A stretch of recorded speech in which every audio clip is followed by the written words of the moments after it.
My name is Madeleine, so lazzo. I'm going to give you a brief introduction to Commedia Dell'Arte today. We're going to have a quick go at some of the skills involved in commedia acting. First of all, a bit of background information. Commedia dell'Arte comes from Italy, and it's a very, very old tradition of comedic acting. So we've got involved in Commedia dell'Arte, we have set characters.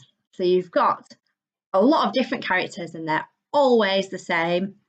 They look the same, dress the same. They often have a mask. So the mask is recognisable every single time as that stock character. And often if they don't have a full mask, they have a character voice as well. So we always know who is who. And they have a very specific role in the story and when they're interacting with the other characters. For example, you've got a Zanni character, which is a trickster kind of character, who is supposed to be a caricature of a poorer person, less educated, not very well off, but gets the better of someone who is more educated and is more well off, but appeals to the masses very much. So you've got your trickster, your Zanni kind of character who play tricks and sneak around, and then you've got your kind of very straight acting characters who feel very important and they behave as though they are very important. They look important from their costume and the way they carry their body, and then the way they react when they've been played a trick on by the tricky characters is the funny bit and the payoff. So you'll see the set characters and you'll see them interacting, and you'll see the set scenes as well in Commedia. So you've got the set characters and you've got the set scenes, and they will happen again and again and again. You will come to see the characters and you will recognise them immediately, and you will recognise the set scenes. A little bit like we would watch something over and over again, like pantomime. We know what happens in a pantomime. We know the different characters. We know what happens in specific scenes, but we go along with it and we enjoy it because of the way it's been set. Another example, modern example of how we've been influenced by Commedia is Punch and Judy. The Punch character is actually Pulcinella. It's a very similar mask, the way the puppet looks today. So you can recognise Punch every single time. You know how he talks, you know what he does, you know how he behaves, you know how he plays tricks on the other characters, and you know he always wins even though probably he shouldn't. But you know, he has a set character, set look, set voice and set scenes, and him acting with the other characters works and creates that comedy. Okay, set characters, set scenes we've got. There are a couple of other important things that help us just to bring that to life. Mainly my main point in Commedia is big. Think big. So whatever your acting is, whatever you're doing, try and make it bigger. And on the scale, if you start off small in a scene and it works its way up to being bigger and bigger and bigger, it's more and more dramatic, it's more and more ridiculous, and so therefore it's more funny. Think Mr. Bean and what happens to Mr. Bean in a lot of his scenes. Very much slapstick comedy there. In fact, that's where we get the phrase slapstick from, because in Commedia they did actually have a slapstick. So there we go. Those are my examples. Let's have a go at some of those skills now. So, set characters. What did they look like? How can we physically make a very recognisable character? So it needs to be big, like I said. We have these very serious characters. So like Il Dottore is a very common character. He's usually big and round, okay? It's a male character. He's a professional doctor, very successful in his life, or older character. So really, we're going to push our stomachs forward to show that we're very well fed, we are big, we are bold, you know, we we're here, but you know, we kind of lean back, we stick our stomach out, and that kind of makes us feel a bit older. Oh, it's hard work moving around, makes us feel a bit grumpy because it's hard work to move around with our belly stuck out, kind of shuffling a little bit, but we're showing that big character, you know, big grumpy, very self-indulgent character, thinks for himself as very important, you know, very big character. Yeah, so that is Dottori character, you know, if we move around like this. So opposite to that, we would have like a Zandi character, or zany, we would say these days, which is our trickster character. So they're often from a poor background, so they demonstrated that by making them kind of look a lot smaller, move around a lot smaller, and they're uneducated as well, so they would probably look a little bit like they didn't know what was going on. So you've got the very heavy, strong character there, and then you've got more light on the feet kind of character, who's a bit hunched over because a bit poor, a bit malnourished. Your feet will be turning outwards like that, so you struggle to move around very quickly. It's that kind of character, but it's quite mischievous as well. So it's a bit of a mischievous character. So you'd have the two different characters on stage, and you show this by completely changing your body. So we've got kind of a neutral here, where I'm just stood, feet hip width apart, arms by my side, and I'm just me, and I'm just very simply not playing anything at all. And then I turn into the doctor character. And if I walked on stage with my big costume, maybe my mask and my voice, and I moved around and I said the lines and did the things in the scene, I am very much that character.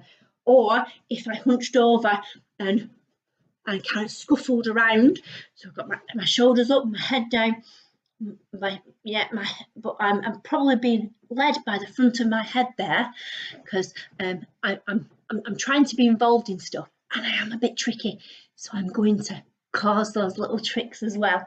Okay, so I'm shuffling a little bit, but not in a big shuffly way. I'm more in a quick little way, because my feet are a bit stuck out to the side, so I'm kind of waddling like a penguin a little bit too. So you can make your own stock character up as well. So those are examples of characters from Commedia. And if we had a room full of people, we would give a Commedia character to each person, give them a scene and put them together and see what happens.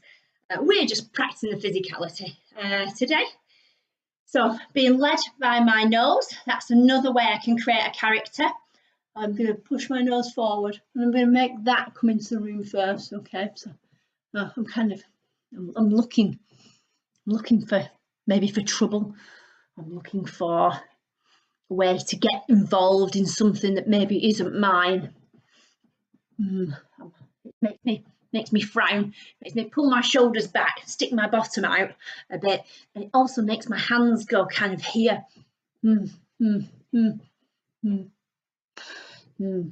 Yeah, I'm trying to get involved in something. I want something, don't I? Yeah, I'm looking to stick my nose in somewhere, aren't I? Okay, so that character could be really interesting. It could be a baddie. And then you've got your good character. Mentioned pantomime before. If I was to say I'm going to be led by my elbow, that makes me feel kind of jolly. It makes me feel like a Buttons character. If I was being led on by my elbow, I'd probably move like that. I'd probably move across the stage. Hello, children. Hello. And that would make me a bit of a bouncy kind of jolly, slightly uneducated character again, possibly. But these are the stereotypes that we work on when we work on stock characters. So that would be my Buttons character, and I'd be there going, hello, I'm very happy today. And I would bounce around the stage very much. I'd probably tumble and do those kind of tricks as well, which was all the kind of stuff that was involved in Commedia. You can practice what I've just done. Stop it. go back, have another go. Or you can make up your own. Okay, so start characters, brilliant. Set scenes. Set scenes were called lazzo or lazzi, plural. Okay, so that is where something very specific happens, and it happens the same every time, and we know what's going to happen, we know what to expect, and it always happens to the same characters. So I've got Il Dottore character. Yeah, and Il Dottore comes for a shave at the barber's shop. Yeah, this is an example of a set scene. And we've got a Zanni character who very, very cheekily decides to shave them, but plays a trick. Okay. Dottore character has a glass of water, and the Zanni character uses the water to rinse the shaver off the blade. Okay, so he's there shaving him. The Dottore character will probably say, oh, yeah, make a good job of it, and be quite threatening, be a bit of a bully, and so that will give the Zanni character a bit of reason to react. Okay, so they're there, and then they will have this shaver that's full of foam, and what do I do with it? And then they'll see the glass.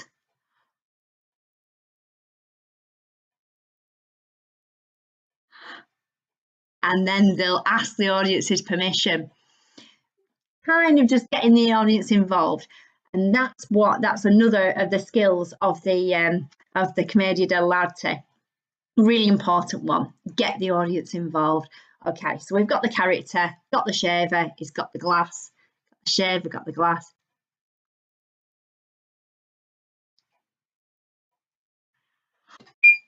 And he does it, and he rinses off the shaver in the glass. Okay, and then he does it over and over again. So more shaving, over and over again. The Dottore gets fed up of waiting. Have you finished yet? Yes, I'm finished. Lovely shave. And what does the Dottore do?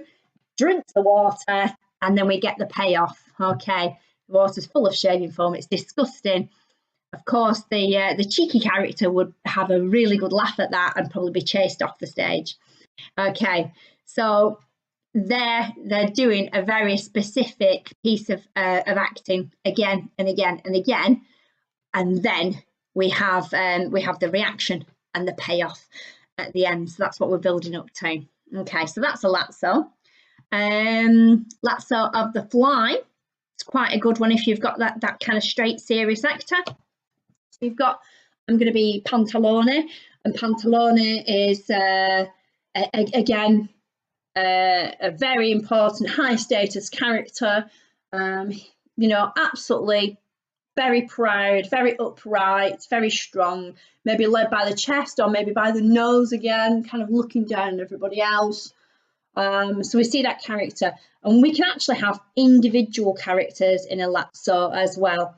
So we see them descending into madness, and we start off small, it gets bigger and bigger, like this. So the example of the lazzo of the fly.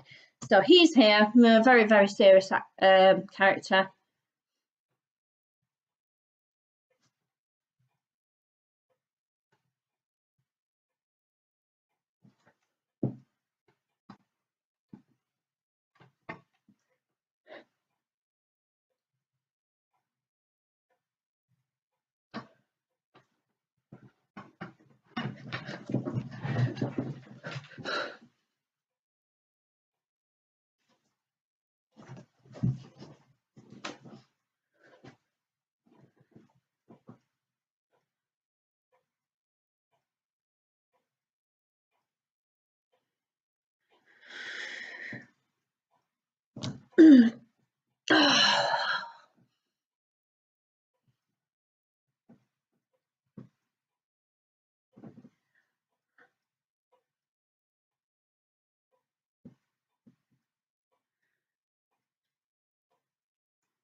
Okay, so there we go. Quick example. Obviously, if you have a lazzo to work on, you will think about it and you will plan it. So you will practice it over and over and over again and get each move absolutely perfect and get it perfectly choreographed.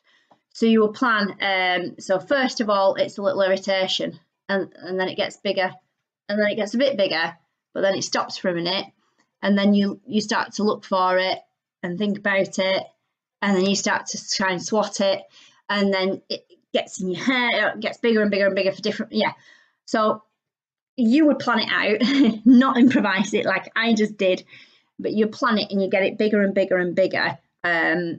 So in the end, it kind of just overtakes your whole existence. And that's what's funny, is seeing us physically get completely involved and turned upside down and everything because of this tiny little fly. All right, so that's a lazzo. Like the barbershop, that's a lazzo. Set scenes. Okay, scale is really important as well. So our scale is that idea of going from something small, so a small reaction, to something bigger and bigger and bigger and bigger. And it just works. The bigger we are in Commedia anyway, it works. So the bigger physicality, the bigger the stakes, the bigger the situation, the bigger the difference between characters. So that all works. But the bigger our acting, the more fun it is, and the more that something happens again and again and again to us, our acting's got to get bigger and bigger and bigger. And the bigger it gets, the more ridiculous it gets, the more funny it is for the audience. Just quick practice of scales. So we start off with happy. We start off with emotion. It's quite easy. So I'll start off with a smile to show that we're happy. Okay, number 1, it's just a smile. Number 2, bigger smile. Number 3, even bigger smile, maybe a little sound. Okay, so I brought my shoulders in a little bit there. Number 4. Yeah, really big smile. I'm using my body a little bit more there. Number 5. So I'm really showing that I'm more happy. Number 6 should be quite big. So number 7 is really big. And number 8, I'm so happy. I have to stand up. So it's bigger. And number 9 is really, really big. And then 10 is like absolutely the biggest you could be.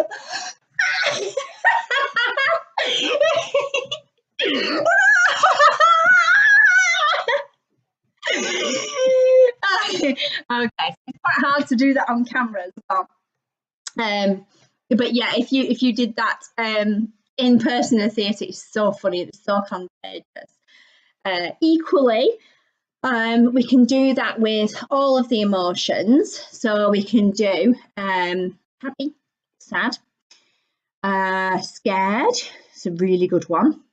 So it starts off just a little bit, like just seeing a tiny, tiny bit of anxiety.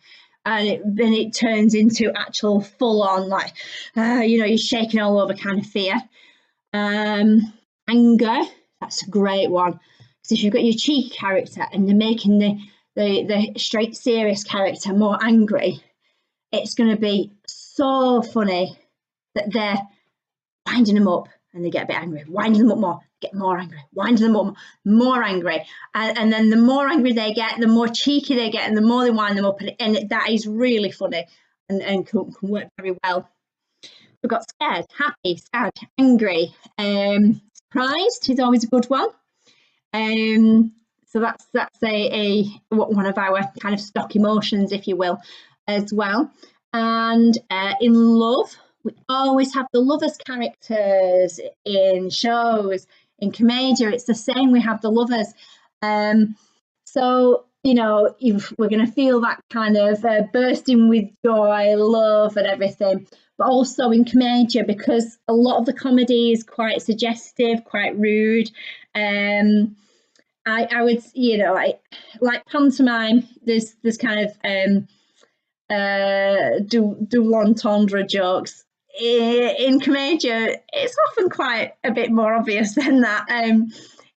Rude and bawdy, I suppose, but that's part of the fun of it. So your in love characters might have a little lazzo where they touch each other a little bit. So there's poke, and then that gets a bit bigger, and it gets a bit bigger, and it's a bit more and more uncomfortable each time, which is quite funny as well.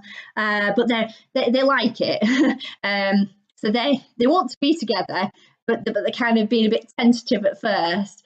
And then it gets a bit ruder and a bit ruder, and the more they kind of push that touch, the more they exaggerate that action, it becomes more funny. Okay, so we've got scale as well there. We've got set characters, we've got set scenes, we've got scale. Okay, our next thing to look at is really bringing that audience in, because that's what we need. It's all about that audience participation, audience being part of it and feeling like they're involved in the tricks that are going on. So one way we do that, it's called clocking. It's a skill of clocking. So we've got something, okay. It's a very, very simple way of demonstrating this is we've got the character, and it doesn't matter who I am at the moment, but I'm going to notice this object. So I'm going to be the happy character, and I'm going to come on stage, and okay, I'm going to notice it. So I'm going to give it my full attention, but I'm going to look at the audience then.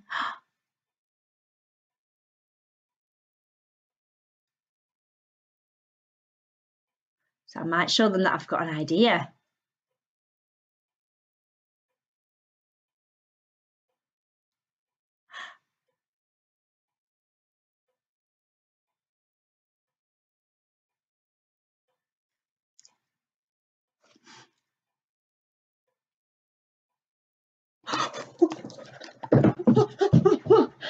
Okay, good. So I don't know why I did that, but I'm showing the audience I'm interested in it. I'm showing them, and I'm showing them what my plan is. Okay, so very much with the water, it's like, okay, I've got this.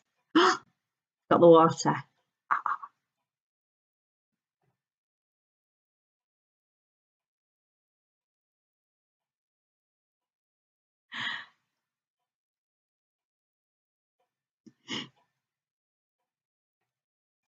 Okay, so we're bringing the audience in all the time.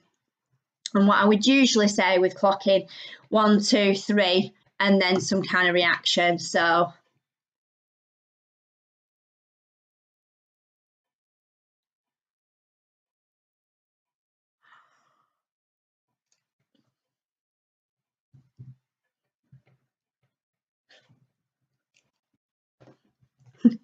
I don't know why I did that. Okay, so there we go. So we've got clocking, and it's basically tick, tock, tick, tock, tick, tock, tick, and then do something. Okay, so we've got the audience participation then. So you're showing them what you're doing. Every time you're doing something, you're showing them what you're doing. You can practice this very, very easily with anything.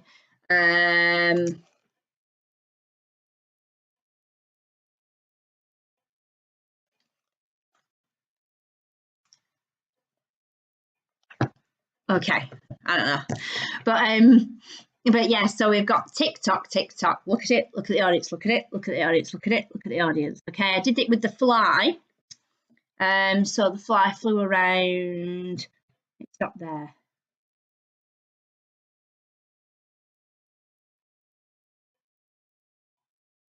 You know exactly where it is because I've looked at it.